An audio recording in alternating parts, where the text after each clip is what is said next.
Only reason I still have my 3 garden centers. The only reason I'm not sitting in some rented efficiency apartment splitting my prescriptions in half to make them last is that I told a careful, deliberate lie to the second man I ever loved. I never let him know what I was actually worth. People hear that and they flinch a little, like I'm the cold one in the story. Let me tell you how it went, and then you can decide who was cold. My name is Marlene. I'm 68 now, and for the better part of 3 decades, I've been growing things and selling them to people in Middle Tennessee. Not a franchise. Not some big box garden department with a teenager who can't tell you the difference between an annual and a perennial. 3 independent garden centers that I built up out of dirt and stubbornness after my first husband died.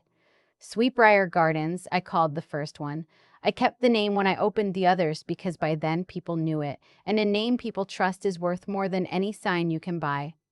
My Walt passed 21 years ago. Heart attack in the driveway on a Tuesday morning, gone before the ambulance turned onto our road.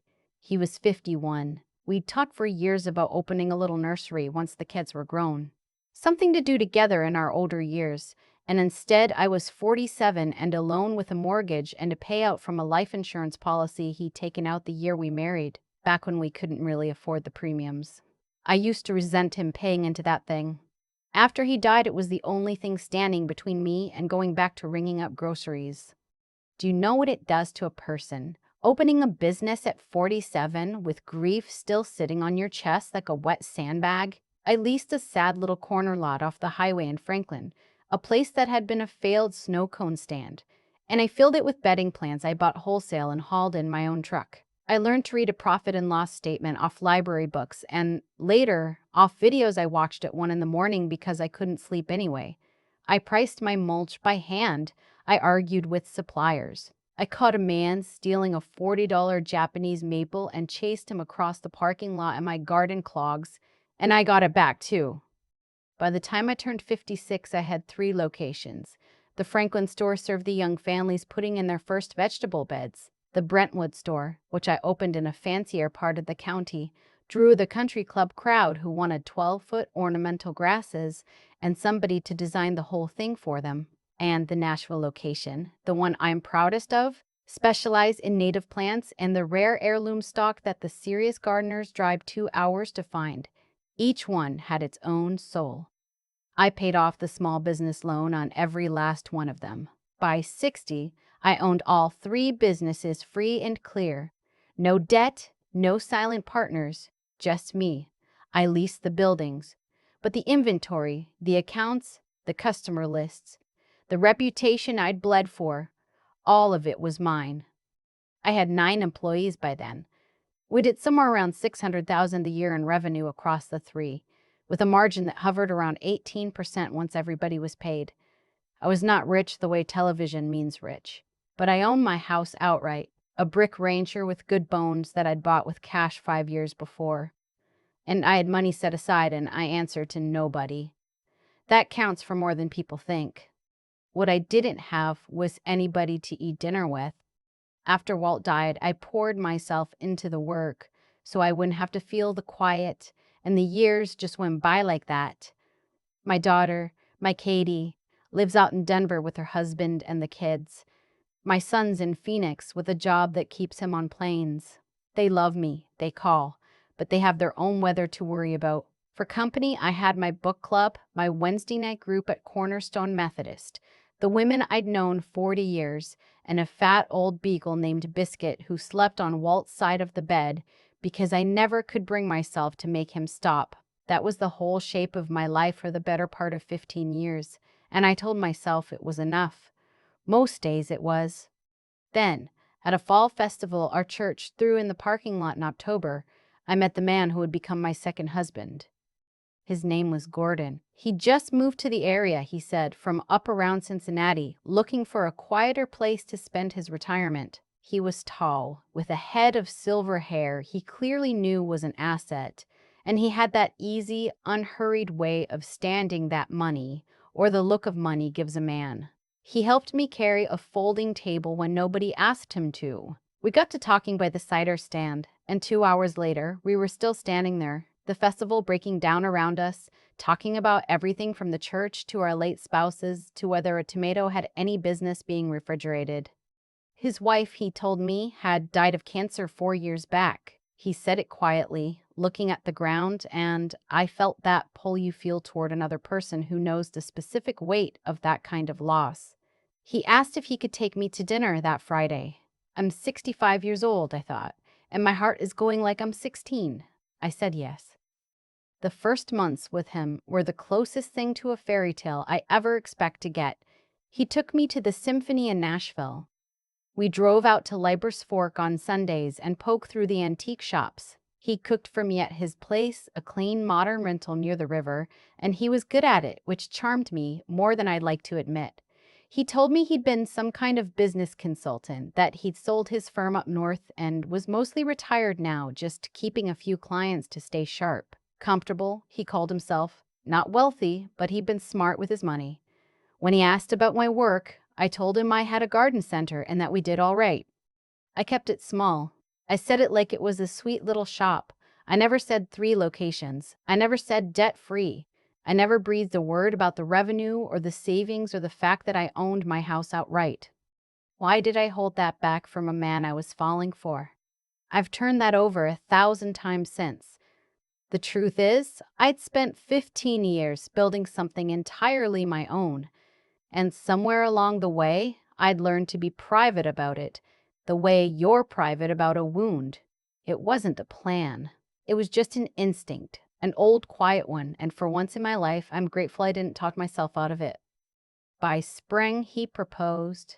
We were up at a cabin he'd rented for the weekend in the Smokies, standing on the deck while the fog burned off the ridges, and he got down on one knee right there on the wet boards. I cried like a fool and said yes. We sat the wedding for the following winter, small, just the church and the people we loved. And it was right about then that the first thread started to pull loose. It was little things at first. The week after we got engaged, he said over breakfast that he'd love to come see my store sometime. I'd like to understand the business, he said. Maybe I could offer a little guidance, help you grow. I smiled and asked him to pass the jam. A couple weeks later, he floated the idea of the two of us sitting down with a financial planner just to get aligned for retirement, he said. Nothing formal. I told him I already had a planner I'd worked with for years and I was set. Something passed across his face, a flicker, gone, before I could name it. But the thing that put a real chill in me happened about a month before the wedding, when his son flew in. I want to be careful here, because the way I tell this part matters. His son Bryce was somewhere in his late 30s, sharp-dressed, the kind of young man who shakes your hand and is already looking at the next person. He worked in finance, my husband said proudly, wealth management, very successful. We all went to dinner at an Italian place in town. Bryce was pleasant for about 10 minutes. Then, over the salads, he turned the conversation toward me like a spotlight. So Dad says you've got a little plant shop, he said. That's got to be tough these days with the economy. How's it holding up? We do fine, I said. I've been lucky. Just the one location? It's a small operation, I said. Which wasn't a lie if you squinted. I keep it simple. And the property, you own that or lease? I felt my back go straight against the chair. I lease. Smart, he said in a tone that meant he thought it was anything but. You given any thought to an exit? Garden centers, I mean, that's a tough business to sell. What's the plan if it goes south? You don't want to be working a register at 75. My husband cut in. Bryce, she's doing better than fine. Ease up. But the young man wasn't finished. He set down his fork and looked at his father and said, real casual. I'm just saying you two ought to have a grown-up conversation about money before you sign anything. People bring all kinds of baggage into a second marriage. That's what prenups are for. The whole table went quiet. I excused myself and went to the ladies' room and stood there with my hands flat on the cold counter, breathing. When I came back, my husband was full of apologies. He's protective, he said. He means well. He just worries about me. And maybe a softer woman would have let it go. Here's the thing I'd ask you to understand, because I know what some of you are thinking. You're thinking, why didn't you run a background check on this man the minute it got serious? Why does anybody wait? I'll tell you why. Because my children had been telling me for years that I was too guarded, too closed off, that I'd built a wall around myself after their father died, and I was going to spend my last decades alone behind it. And some part of me believed them. So when this kind, handsome man came into my life, I made a decision to trust him on purpose, to override that old suspicious voice, because I was so tired of being careful, so tired of being alone, and I wanted, for once, to just be a woman who let herself be loved. That's the honest answer. Suspicion isn't the failure. Talking yourself out of suspicion to keep a good feeling, that's the failure. And I've been doing it for months. But that dinner cracked something open in me, and the next morning, before I could argue myself out of it, I called my attorney. Her name is Delia Crane. She'd handled my leases and my supplier contracts for 15 years, and she does not waste a word. I need a prenuptial agreement, I told her. Good, she said. I was about to come down there and ask you why you didn't have one. I'll draft you something with teeth. When I told my husband I wanted a prenup, he said all the right things. Of course, he said. Whatever makes you comfortable, sweetheart. Delia drew up a document that kept everything separate, clean as a fence line. What was mine stayed mine. What was his stayed his. Then his attorney sent it back with changes. They wanted a clause that said any business assets brought into the marriage would become joint property after 5 years. I said no. His lawyer pushed. Standard language, he called it, fair to both sides. Delia shut it down flat. My client's business is hers, she told them. Now and in 5 years and in 50. That's not a negotiating position, that's a wall. They grumbled and they circled, and in the end they dropped it, and we signed the thing exactly as I'd wanted it. I noticed my husband was quiet that whole evening. I told myself it was wounded pride. We married in January at Cornerstone, 30 people in the pews. The sanctuary smelling of the white roses I'd arranged myself because I wasn't about to pay retail. Katie flew in from Denver and stood up beside me. My son made it in from Phoenix. Bryce came in a beautiful gray suit and smiled in not one single photograph. We honeymooned in Charleston, a week of she crab soup and walks on the Battery, and the kind of quiet, easy companionship I'd given up ever having again. He was attentive. He was loving. I let myself be happy all the way down. We came home and he moved into my house, the brick rancher in Franklin. I never did tell him I owned it outright. We fell into a rhythm. He worked from the spare room, taking calls with what he said were his consulting clients. And I went to my stores, and most nights we cooked supper together with biscuit underfoot. For about 6 weeks, it was the marriage I dreamed of. Then the questions started up again, and they didn't stop. It would come over coffee on a Saturday. You work so hard, he'd say. Have you ever thought about really scaling up? You've got the eye, you got the name. With the right investment behind you, you could be a regional brand. I'd say the market was saturated. I liked things the size they were. The next Saturday, it would be a different angle.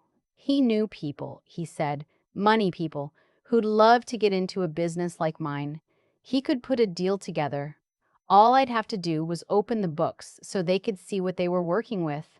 I deflected every time, gentle and smiling, and every time I saw that flicker of frustration he couldn't quite hide.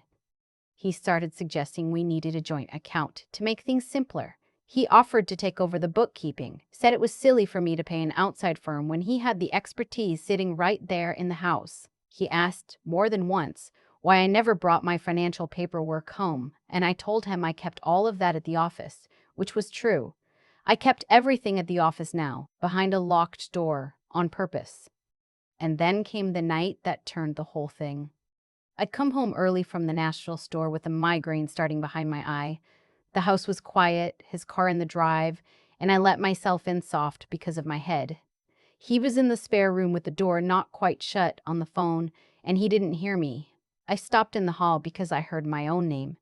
She's careful, I'll give her that, he was saying, tighter than the last one.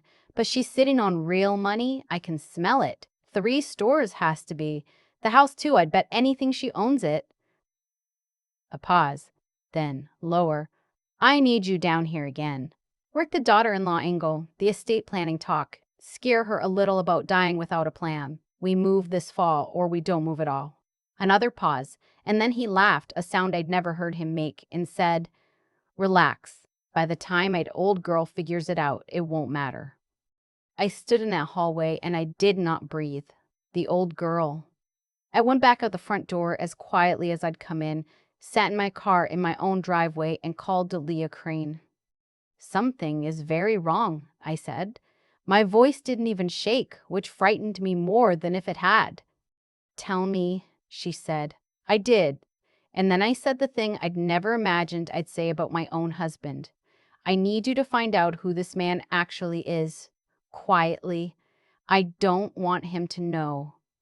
"Give me a week," she said. It took her 4 days. She called me to her office and told me to sit down before she'd say anything, and then she slid a folder across the desk, and my hands were not steady when I opened it. My husband was not a semi-retired consultant who'd sold his firm. He had declared bankruptcy twice, once in 2014 and again in 2019.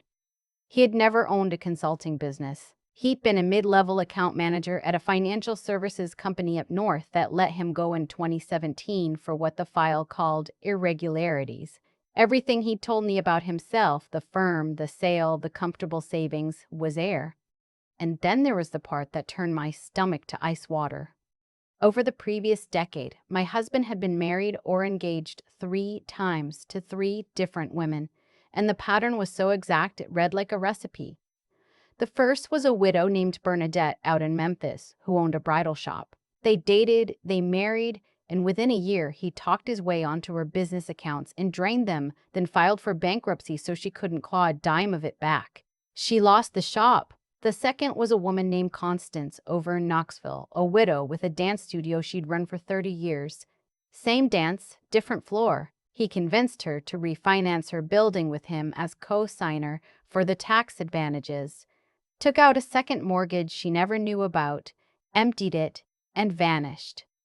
She lost the studio and the building both. The third woman was named Yolanda, down in Atlanta, a widow who ran 2 pet boarding kennels. She was the smart one. She'd refused to put him on a single account or deed, and when he kept pushing, she got a bad feeling and hired a private investigator. She broke it off before the wedding and filed a police report. There hadn't been enough to charge him at the time, but that report was the thread Delia's investigator had pulled to find all the rest. Every one of those women was a widow. Everyone was between 55 and 65. Everyone owned her own business, and every single one of them had met him through a church. "There's more," Delia said, and her voice was as gentle as I'd ever heard it. "His son, Bryce, he isn't just along for the ride." The investigator pulled the file from Atlanta. "He's part of it. He flies in. He befriends the women or the family. He asks the financial questions the father can't ask without spooking them. He reports back. They run it together." I thought I might be sick right there in her office. "His wife," I said. "He told me his wife died of cancer." Delia shook her head slowly. "He has an ex-wife. Her name is Marcia. They divorced 11 years ago. She is alive and living in Tucson, and I spoke to her on the phone yesterday morning." She paused. "She told me she left him when she discovered he'd opened 3 credit cards in her name and run them to the limit. She said she considers walking away from that man the smartest thing she ever did. She cried when I told her there'd been others. She'd always been afraid there were." I sat there holding that folder and I understood, finally and completely, that the man sleeping in my bed, the man who'd held my hand in Charleston and got down on one knee in a fog, had married me for one reason. He intended to take everything I'd spent my whole life building, the same way he'd taken it from Bernadette and from Constance, and then he intended to disappear and leave me starting over at 65 with nothing. I was supposed to be the 4th. The old girl. "What do I do?" I said. Delia leaned forward and put both hands flat on the desk. "First, you do nothing differently. You go home and you act like a happy newlywed. You do not let him see one thing change in your face. Second, I'm calling the FBI today because this crosses state lines and involves fraud and identity theft, and that makes it federal. Third, from this minute on, you write down everything, every conversation, every time he asks about money, every move he makes toward your accounts. You're not a victim anymore, Marlene. You're a witness. How long? I asked. I don't know, she said, but you have something none of those other women had going in. She tapped the folder. You have the prenup, and you have the fact that he still has no idea what you're really worth. He thinks he's hunting. He has no notion he's the one being watched. I drove home, and I made pot roast for a man I now knew wanted to ruin me. I asked about his day. I laughed at his story. I cannot tell you what that cost me. The next 6 weeks were the hardest of my life. Harder than the year after Walt died, because grief at least is clean. And this was something else. Sleeping 6 inches from a snake and smiling at it across the breakfast table. He kept right on pushing, and now I understood every move. He suggested again, sweetly, that we open a joint account. He offered again to streamline my bookkeeping.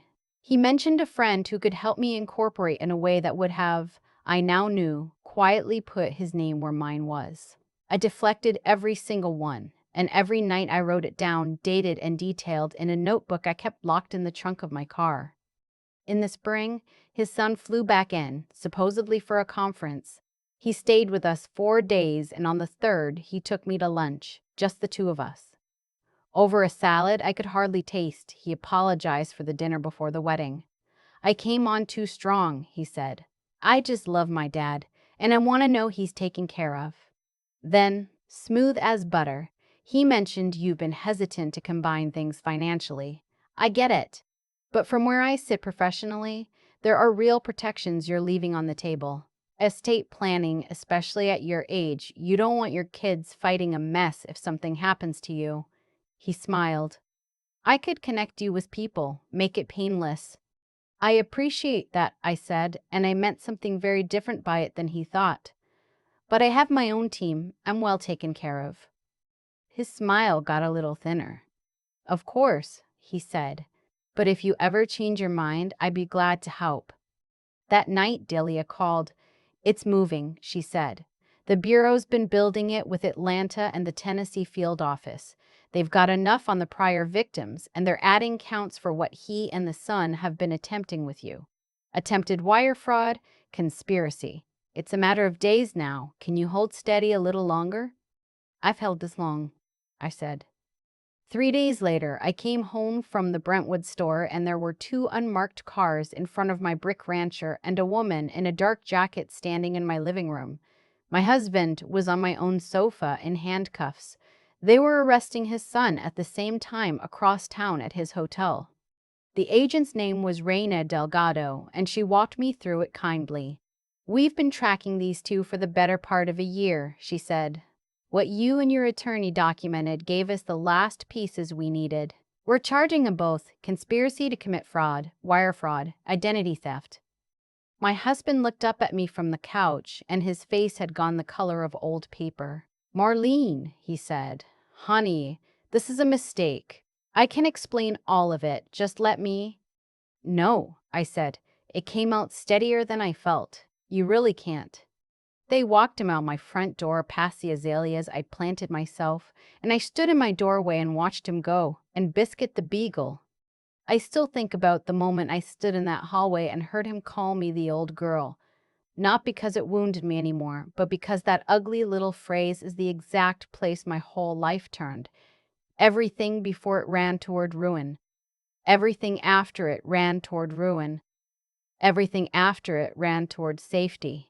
One sentence, overheard by accident, and the difference between the two roads was nothing but whether I was willing to listen.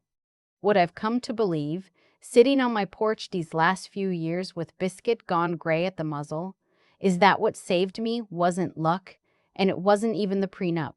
It was 3 things I'd been building quietly, my whole life, without ever giving them a name. The first was a plain refusal to lie about who I was, even when Gordon lied about everything. I never pretended to be smaller than I was out of shame. only out of caution.